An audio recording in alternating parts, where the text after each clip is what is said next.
Ce qui est très intéressant avec le progrès technologique, c'est qu'il a ce qu'il fait lui-même, mais en même temps, ce qui advient à côté de lui. Et donc, vous voyez, plus on aura des relations virtuelles avec des tas de contacts sur Facebook, autre chose, plus il sera étonnant d'avoir quelqu'un qui vient frapper à notre porte et qui se dit ah, tiens, on va partager un repas ensemble. Si on a l'habitude d'avancer toujours sur des roulettes ou de prendre des vaisseaux spatiaux pour se déplacer, on va découvrir, et c'est ce qui se passe aujourd'hui, on redécouvre la marche. On dit ah tiens, regarde, j'ai des jambes, c'est un truc extraordinaire, les jambes, la main. Regardez, aujourd'hui, le bricolage, le travail manuel, la redécouverte de la valeur du travail manuel se fait parce qu'on est dans un monde tellement numérisé et en même temps où la pénibilité du travail manuel a été retirée d'une certaine façon, qu'il nous reste du travail manuel que sa valeur et sa simplicité.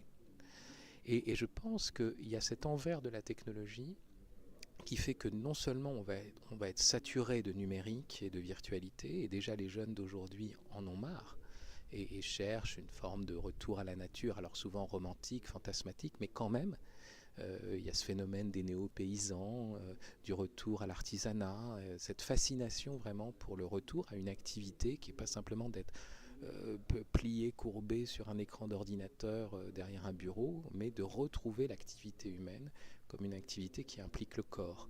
Et je crois que c'est aussi un mouvement derrière en fait tout ce développement de la cybernétique, de l'Internet, de l'intelligence artificielle, en réalité, par contraste, par réaction, mais aussi dévoilant tout d'un coup, parce que c'est nouveau, enfin on n'a plus l'habitude de ça, on va redécouvrir le mystère de la chair, du corps, et le caractère, je dirais neuf et renouvelé d'une vie simple. Il est évident que le monde que j'appelle, disons, technologico-marchand, c'est un monde qui nous a privés de nos savoir-faire. On fait presque tous des boulots plutôt mentaux, on appuie sur des boutons, et on a des hommes qui ne savent plus planter un clou, même s'ils sont capables de performances extraordinaires sur leurs ordinateurs, qui ne savent plus construire un mur, qui ne savent pas comment marche la plomberie ou l'électricité de leur maison. Et donc, on est dépendant. Si par exemple il y a une guerre qui coupe la relation de Paris avec le reste de la France, les gens meurent de faim après quelques jours. Autrefois, il y avait encore une ceinture de champs et d'agriculture autour de Paris. Mais c'est pour ça que pendant la Deuxième Guerre, on a pu aussi tenir. Mais là, c'est fini. On est entièrement dépendant du dispositif de la grande distribution, de dispositifs aussi liés à l'électricité. Donc, il est certain que je ne crois pas à l'indépendance, parce que l'homme est fait pour vivre en société, en lien avec les autres, et qu'on est dépendant même de l'air qu'on respire. Mais la capacité d'autonomie, par exemple, d'une famille a été réduite à néant. Vous savez qu'autrefois, le mot économie renvoie à l'administration familiale. Et donc, la famille était un lieu de production. Avoir une famille, c'était d'abord être capable de nourrir ses enfants, de les loger, etc.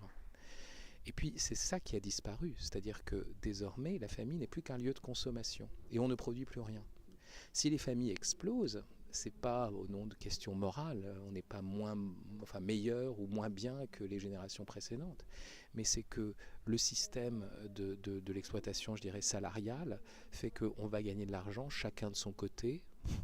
On est chacun devant son écran quand on rentre à la maison. Le mari lit ses messages dans le lit alors qu'il est à côté de sa femme. On ne se retrouve plus autour de la table, parce qu'on est chacun devant sa tablette. Tous les savoir-faire domestiques qui sont le lieu de la vraie rencontre. C'est pas simplement discuter sur ce qu'on a fait, etc. C'est faire des choses ensemble. Restaurer la famille comme lieu de production. Or ça a disparu. Et donc effectivement, retrouver une certaine forme d'autonomie, voilà, c'est ce que moi je préconise.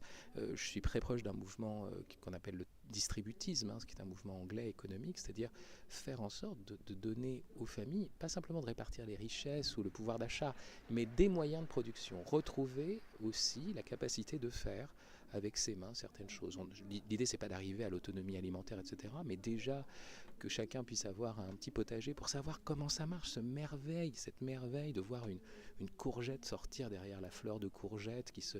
Moi, quand j'ai découvert ça, parce qu'on m'avait pas transmis ça, hein, moi je viens d'un milieu intellectuel et tout, je commence à faire mon potager et je me dis, mais c'est complètement fabuleux.